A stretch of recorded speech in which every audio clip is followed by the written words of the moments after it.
Ya han pasado casi 2 meses desde que Enbow celebró el día de la llegada de la fibra óptica a Calamocha con sus servicios. La empresa está muy satisfecha con la evolución de la contratación en la zona.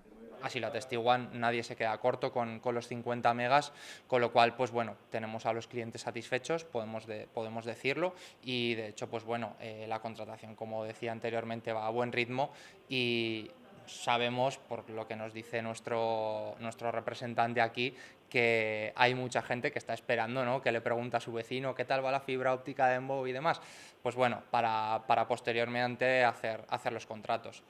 También es verdad que hay mucha gente que tiene permanencia con otras compañías que ya ha llamado interesada, pues para lo mismo, ¿no?, para en cuanto pueda hacer la contratación de la fibra con nosotros, y bueno, nosotros deseosos de que cuanta más gente contrate, mejor.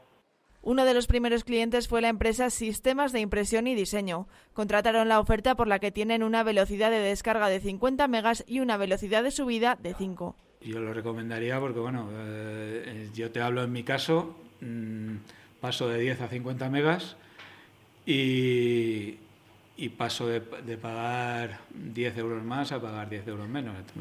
La mañana que se instaló hubo los típicos ajustes de cambiar IPs y tal, pero bueno, sí empezaron a las 10 de la mañana.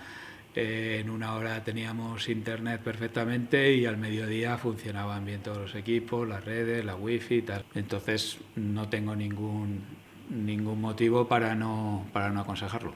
Quienes quieran más información pueden encontrarla en la página web enbow.com, en el teléfono 976 363 800 o aquí, en Electrónica Meléndez, su punto de atención en Calamocha.